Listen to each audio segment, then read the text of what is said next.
అప్పుడే దిగినల్లా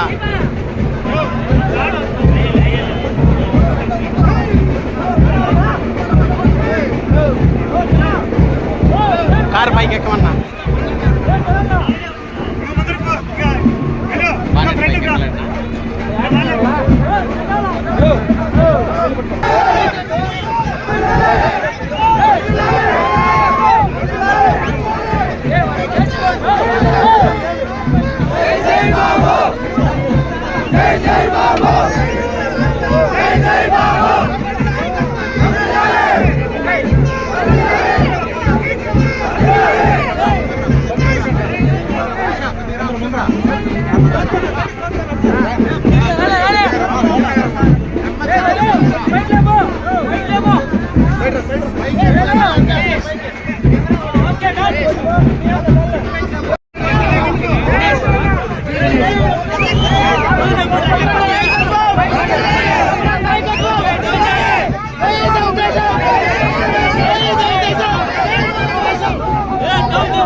లక్కనపల్లి గ్రామ పంచాయతీ సోదర సోదరిమణులు, అదేవిధంగా జనసేన తెలుగుదేశం పార్టీ నాయకులందరికీ కూడా నా హృదయపూర్వక నమస్కారం. ఈరోజు ఇంటింటి తెలుగుదేశం పార్టీ కార్యక్రమంలో భాగంగా ఇక్కడ ఈ గ్రామ పంచాయతీకి రావడం, ఈ గ్రామ పంచాయతీలో ఈ కార్యక్రమానికి అపూర్వమైనటువంటి స్వాగతం పలికినటువంటి గ్రామ పంచాయతీ నాయకులందరికీ కూడా నా హృదయపూర్వకంగా నమస్కారం తెలియజేస్తున్నా.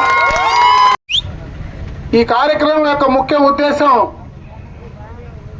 ఈ 4.5 సంవత్సరంలో ఈ ప్రభుత్వం చేసినటువంటి ప్రజా వ్యతిరేక విధానాలు కానీ, అవినీతి కార్యక్రమాలు కానీ, చేసినటువంటి పనులు ఏమైనా ఉంటే అవి ఏందో ఈ ప్రజలను అడిగి తెలుసుకుందామని చెప్పి సందర్భంగా కూడా ఈ కార్యక్రమాన్ని తీసుకురావడం జరిగింది. ఈరోజు రాష్ట్రం మొత్తం కూడా జగన్ రెడ్డి పాలనలో పూర్తిగా కూడా అభివృద్ధి అనేది మచ్చుకైనా కూడా కనపడడం లేదు. రాష్ట్రం మొత్తం పక్కన పెడితే ఇదే లక్కనపల్లి గ్రామ పంచాయతీలో, ఎందుకంటే నేను రాష్ట్ర విషయాలు దేశ విషయాలు మాట్లాడదలుచుకోలే, ఈ లక్కనపల్లి గ్రామానికి సంబంధించినటువంటి విషయాలే ఈ సందర్భంగా మీ దృష్టికి తెచ్చే ప్రయత్నం చేస్తున్నా. ఈ 4.5 సంవత్సరంలో ఈ గ్రామ పంచాయతీలో ఈ ప్రభుత్వం చేసినటువంటి అభివృద్ధి కార్యక్రమాలు ఏమైనా ఉన్నాయనేది ఒక్కసారి ఆలోచించుకోమని చెప్పి ఈ సందర్భంగా ఈ గ్రామస్తులందరూ కూడా తెలియజేస్తున్నారు. మానసిక దౌర్బల్యంతో ఈరోజు జగన్మోహన్ రెడ్డి గారు పాలన సాగిస్తా ఉన్నారు. కనీసం వాళ్ళ శాసనసభ్యులకి మంత్రులకు ఇంటర్వ్యూలు ఇవ్వవు. నీ సొంత చెల్లెలు ఈ రోజు నీతో లేదు, నీ సొంత చిన్నాన్న చనిపోయి మర్డర్ అయితే ఎందుకు జరిగిందో ఆలోచించుకొని చేసేటువంటి పరిస్థితి ఈ రోజు ఉందా అని అడుగుతా ఉన్నా. ఇంత దారుణంగా మరి ఈ రోజు వ్యవహారాన్ని నలిపేటువంటి ఇటువంటి ముఖ్యమంత్రి మనకు అవసరమా? ఈ 4.5 సంవత్సరాల్లో ఒక రాష్ట్రానికి రాజధాని ఫలాని ఊరని చెప్పుకోలేకుండా ఉండేటువంటి దౌర్భాగ్యపు ముఖ్యమంత్రి ఎవరైనా భారతదేశంలో ఉన్నాడంటే అది జగన్మోహన్ రెడ్డి పేరు ఒకటే కనపడుతుందని చెప్పి ఈ సందర్భంగా తెలియజేసుకుంటున్నా. ఇంత దారుణంగా అటు యువకుల్లో భవిష్యత్తును నాశనం చేస్తా ఉన్నావు, అన్ని వర్గాలను నాశనం చేస్తా ఉన్నావు, అందరినీ కూడా ఇబ్బందులు పెడతా ఉన్నావు. ఏ గ్రామంలోనూ ఈ రోజు అభివృద్ధి కార్యక్రమాలు కనపడటం లేదు. ఓట్లు వేసుకున్న వాళ్ళు ఎక్కడున్నారో కనపడటం లే. ఈ రోజు వార్డు మెంబర్ నుంచి గ్రామ పంచాయతీ నుంచి MPTC, MPP, ZPTC, MLA, MP, ముఖ్యమంత్రి, మంత్రి అందరూ వైఎస్ఆర్ కాంగ్రెస్ పార్టీ నాయకులే. వేరే ప్రతిపక్షమోడే ఈ రాష్ట్రంలో లేడు. మీకు ఇంత పెద్ద మ్యాండేట్ ఇస్తే ప్రజలకు ఇంత దరిద్రమైనటువంటి పాలన అందించినటువంటి పరిస్థితి ఈ జగన్మోహన్ రెడ్డి గారికి ఒకరికే దక్కుతుంది. నేను అందుకే తెలియజేసుకుంటున్నా, ఖచ్చితంగా ఈ పాలనను, ఈ జగన్మోహన్ రెడ్డిని ఈ రాష్ట్రం నుంచి రాజకీయంగా తరిమి కొట్టాల్సినటువంటి పరిస్థితి ముఖ్యంగా కూడా యువకుల పైన ఉంది. ఈ రాష్ట్రం బాగుపడాలంటే చంద్రబాబు నాయుడు లాంటి అనుభవం కలిగినటువంటి వ్యక్తి, చంద్రబాబు నాయుడు గారి వంటి విజన్ ఉండేటువంటి వ్యక్తి మళ్ళా ఈ రాష్ట్రానికి ముఖ్యమంత్రి అయితే తప్పించి మనకు భవిష్యత్తు లేదనే విషయాన్ని దయచేసి అందరూ గమనించండి.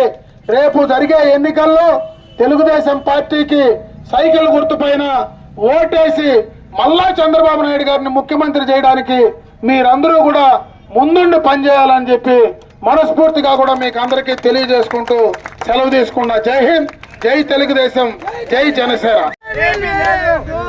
గత ప్రభుత్వంలో పంచాయతీరాజ్ మంత్రిగా లోకేష్ బాబు గారు వేసినటువంటి ఎల్ఈడి లైట్లు కూడా లేకుండా ఉంటే ఈ రోజు ఏ గ్రామంలో కూడా లైట్ వెళ్తారు అనేది కనపడే ఉండదని చెప్పి ఈ సందర్భంగా మీ దృష్టికి తెస్తా ఉన్నా. గత ప్రభుత్వంలో దాదాపుగా ఈ గ్రామ పంచాయతీలో సీసీ రోడ్లే 87 లక్షల రూపాయలకు ఒక సీసీ రోడ్లే ఈ గ్రామ పంచాయతీలో అతి తక్కువ కాలంలో పూర్తి చేసినటువంటి సందర్భాన్ని ఒకసారి గుర్తు చేస్తా ఉన్నా. మరీ ముఖ్యంగా ఈ గ్రామ పంచాయతీ ఒక విషయం నేను చెప్పగలిసా. నేను 2008లో ఈ నియోజకవర్గానికి శాసనసభకు పోటీ చేయడానికి నేను రావడం జరిగింది. ఆ రోజు నన్ను మీరందరూ కూడా 2009 ఎన్నికల్లో నన్ను మంచి మెజారిటీతో గెలిపించారు. అయితే ఆ రోజు కాంగ్రెస్ పార్టీ ప్రభుత్వం అధికారంలో ఉండింది, నేను ప్రతిపక్షంలో ఉన్నా. మళ్ళీ 2014లో నేను పోటీ చేశా, మళ్ళీ నన్ను శాసనసభకు గెలిపించారు. 2014లో కూడా నేను ప్రతిపక్షంలోనే గెలిచా. అయితే చంద్రబాబు నాయుడు గారి నాయకత్వంలో ఈ నియోజకవర్గానికి ఏదైనా నా వంతు చేసేటువంటి పరిస్థితి కంటిన్యూస్ గా 2004 నుంచి కూడా ప్రతిపక్ష శాసనసభ్యుడిగా అటు పుంగనూరులో, పలమనేరులో గెలుస్తూ ఉంటే ఒక దఫా అయినా నేను చేసేటువంటి అవకాశం దొరుకుతుందేమో అని చెప్పి చంద్రబాబు నాయుడు నాయకత్వంలో మరి నేను పనిచేయదలుచుకున్నా. ఆ రోజు నాకు ఈ రాష్ట్రంలో 22 నెలలు మంత్రిగా పనిచేసేటువంటి అవకాశం తెలుగుదేశం ప్రభుత్వం చంద్రబాబు నాయుడు గారు నాకు ఇవ్వడం జరిగిందని చెప్పి సందర్భంగా మీ దృష్టికి తెస్తా ఉన్నా. కాదు, నేను ఈ యొక్క గ్రామ పంచాయతీని దృష్టిలో పెట్టుకొని మాట్లాడుతున్నా. ఈ గ్రామ పంచాయతీలో ఉండేటువంటి హ్యామ్లెట్స్, ఈ లక్కనపల్లికి ఉండేటువంటి హ్యామ్లెట్స్ అన్ని ఈరోజు ఏవైతే ఉన్నాయో, నేను ఇక్కడ శాసనసభ్యుడిగా ఎన్నికలకు వచ్చినప్పటి నుంచి 2017-16 దాకా ఒక్క కనెక్టివిటీ రోడ్డు కూడా లేనటువంటి సందర్భాన్ని ఒకసారి నేను గుర్తు చేస్తా ఉన్నా. నేను ఈరోజు ఈ లక్కనపల్లి మధ్యలోనే నేను ఈరోజు ఒక విషయం మీకు చెప్పదలిసా. ఇదే గ్రామ పంచాయతీలో పొంగనూరు శంకర్రాయలపేట రోడ్ నుంచి రామనపల్లి రోడ్డు వరకు వయ్యా తొరిటి రోడ్లో 19 లక్షలతో MNREGతో ఆ రోజు శాంక్షన్ చేసి మీకు ఇవ్వడం జరిగింది. ఆ కార్యక్రమాన్ని మీకు అందించడం జరిగింది. అదేవిధంగా పొంగనూరు శంకర్రాయలపేట రోడ్ నుంచి మళ్ళా పొంగనూరు శంకర్రాయలపేట రోడ్డు వరకు తొరిడి ఏదైతే చిన్నపురం నుంచి మరి EAP కింద 71 లక్షలతో శాంక్షన్ చేసి తీసుకొచ్చినటువంటి కాపీ ఈరోజు EAP నుంచి నా దగ్గర ఉంది. అదేవిధంగా పొంగనూరు శంకర్రాయలపేట రోడ్ నుంచి రామనపల్లి వరకు EAP కింద 87 లక్షల రూపాయలతో మరి శాంక్షన్ చేసాం. ఆ పనులు కూడా కాంట్రాక్టర్ పూర్తి చేసి ఇచ్చాడని చెప్పి తెలియజేసుకుంటున్నా. ఇకపోతే ముఖ్యంగా పొంగనూరు శంకర్రాయలపేట రోడ్ నుంచి మళ్ళా పొంగనూరు శంకర్రాయలపేట రోడ్డు వరకు వయ్యా మరి ఏదైతే పెద్ద చల్లారగుంట పెద్దపురంకు 2,89 లక్షల రూపాయలు EAP కింద శాంక్షన్ చేసి తీసుకురావడం జరిగింది. అదేవిధంగా పొంగనూరు శంకర్రాయలపేట రోడ్ నుంచి మరి కుప్పం పలమనేరు రోడ్డు వరకు శెట్టిపల్లి చిక్కనపల్లి బుడిశెట్టిపల్లి వరకు 3,09 లక్షలతో ఆ రోజే EAP నుంచి శాంక్షన్ చేసి తీసుకొచ్చా. ఈ రోజుకి కూడా అవి శాంక్షన్ లోనే ఉన్నాయి. గత ప్రభుత్వంలోనే ఆ పనులన్నీ కూడా అగ్రిమెంట్లు అయినాయి. కొంతవరకు ఆ రోడ్డు 4.5 సంవత్సర కాలంలో ఈ 4.5 సంవత్సరంలో నేను తీసుకొచ్చినటువంటి పనులు, అది రాష్ట్ర ప్రభుత్వం డబ్బులు కాదు, కేంద్ర ప్రభుత్వం డబ్బులు కాదు, మరి ఏషియన్ బ్యాంక్ నుంచి ఎక్స్టర్నల్ ఎయిడెడ్ ప్రాజెక్ట్ కింద ప్రత్యేకంగా 139 కోట్ల రూపాయలు తీసుకొస్తే దాంట్లో దాదాపు 8 కోట్ల రూపాయల వరకు ఇదే గ్రామ పంచాయతీలో నేను శాంక్షన్ చేసి మీకు అందిస్తే 2 రోడ్లు పనిచేసి చేసినటువంటి కాంట్రాక్టర్లకు ఈ రోజున కూడా డబ్బులు ఇవ్వకపోతే తోలేసిన జల్లే ఆ రోడ్ల మీద మీకు కనపడతా ఉందా లేదా ఒకసారి ఆలోచించుకోమని చెప్పి సందర్భంగా తెలియజేసుకుంటున్నా. ఏం అభివృద్ధి కార్యక్రమాలు ఇదే గ్రామ పంచాయతీలోనే అంగన్వాడీ భవనం లక్కనపల్లిలో 10 లక్షలు చేస్తే అది కూడా మోల్డింగ్ వేసి అట్లనే నిలిపేసినటువంటి సందర్భాన్ని ఒకసారి గుర్తు చేస్తా ఉన్నా. అదే గత ప్రభుత్వంలో అంగన్వాడీ భవనం పెద్దపురంలో చేస్తే దాన్ని ఈ రోజు దాకా కూడా మొదలు పెట్టినటువంటి పాపం లేదు. అదే విధంగా వెలుగు సంబంధించి మహిళల కోసం చేస్తే అది 10 లక్షల రూపాయలతో ఈ రోజు కూడా అట్లే ఉంది. ఇంకొక పక్క మండల ప్రాథమిక పాఠశాల శెట్టిపల్లి ప్రహారీ గోడకు 5,63,000 వేస్తే ఈ రోజు కూడా అవి పిల్లర్లు వేసుకొని రోడ్డు పైన నీకు ఆ పిల్లర్లు అట్లే కనపడతా ఉన్నాయా లేదా అని ఒకసారి ఆలోచించుకోమని చెప్తా ఉన్నా. ఇవే కాదు, సీసీ రోడ్లన్నీ 75 లక్షలు తెచ్చాం, అవన్నీ కొన్ని పూర్తి చేశాం. ఇంకా దాదాపు 50-60 లక్షల రూపాయలు గత ప్రభుత్వంలో శాంక్షన్ చేసిన సీసీ రోడ్లు ఈ రోజు దాకా కూడా వేసేటువంటి పరిస్థితి లేదు. నేను అడుగుతా ఉన్నా, ఈ రోజు శాసనసభ్యుడిగా నేను ఉండొచ్చు, ముఖ్యమంత్రిగా జగన్మోహన్ రెడ్డి, గతంలో చంద్రబాబు నాయుడు గారు ఉండొచ్చు, లేదా జగన్మోహన్ రెడ్డి ఉండొచ్చు, ఎవరు వచ్చినా శాసనసభ్యుడు ఎవరైనా మంత్రి ఎవరైనా ముఖ్యమంత్రి ఎవరైనా ప్రజల కోసం పనిచేసేటువంటి కార్యక్రమాల కోసమే ఈ రోజు ఎన్నికల్లో మనం వస్తాం. ఈ రోజు ఈ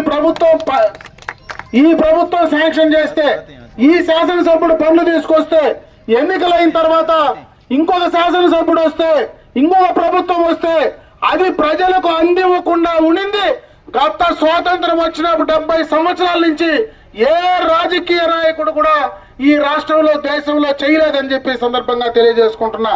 మొట్టమొదటగా ఈ జగన్ రెడ్డి పాలనలో గత ప్రభుత్వంలో తెలుగుదేశం ప్రభుత్వంలో పనులు చేస్తే తెలుగుదేశం ప్రభుత్వంలో ఇండ్లు ఇస్తే అవిటికి నేను ఎందుకు బిల్లు ఇవ్వాలా, తెలుగుదేశం ప్రభుత్వంలో రోడ్లు శాంక్షన్ చేస్తే వాళ్ళకు నేను ఎందుకు బిల్లులు ఇవ్వాలని చెప్పి డబ్బులు ఇవ్వకుండా ఆపేసి ఇబ్బందులు పెట్టేటువంటి మాట ఒకసారి గుర్తు చేస్తా ఉన్నా.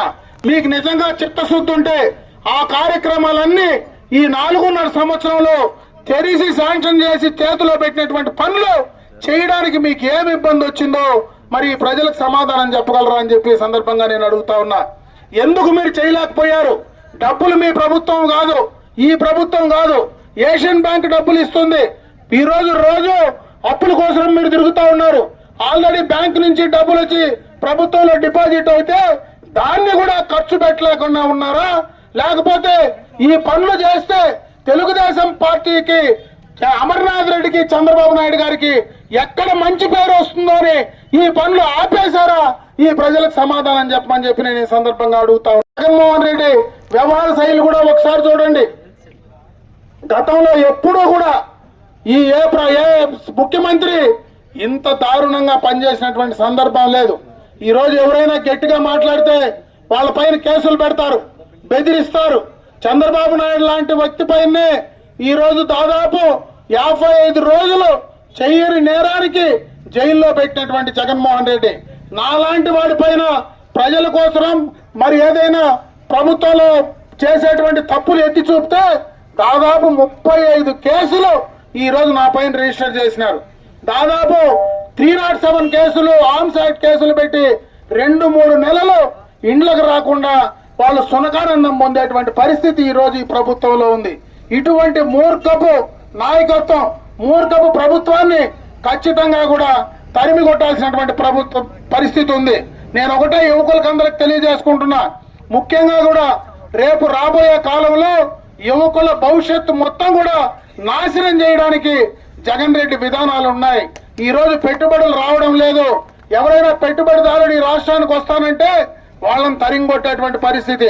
అంతెందుకు మన పక్కనే, మీరు ఈ పక్కనే చూడొచ్చు, గత ప్రభుత్వంలో చంద్రబాబు నాయుడు గారి నాయకత్వంలో 4 రోడ్లలో మీరు పోయే చోటనే గత ప్రభుత్వంలో నేను మంత్రిగా ఉండేటప్పుడు అంతకుముందు 4 రోడ్లు ఎట్లుండింది, ఆ 2-3 సంవత్సరాల్లో ఈ రోజు 4 రోడ్లలో ఎన్ని పెట్టుబడులు వచ్చినాయి, ఈ ప్రాంతంలో ఎంతమందికి ఉపాధి అవకాశాలు వచ్చినాయి. ఈ రోజు మీరు వచ్చిన తర్వాత కనీసం అక్కడ ఏదైనా ఒక ఇండస్ట్రీ అయినా తీసుకొచ్చే పరిస్థితి ఉన్నారా? మిమ్మల్ని నమ్మి ఎవరైనా పెట్టుబడులు పెట్టేటువంటి పరిస్థితి ఉందా? ఆలోచించుకోమని చెప్పి సందర్భంగా తెలియజేసుకుంటున్నా.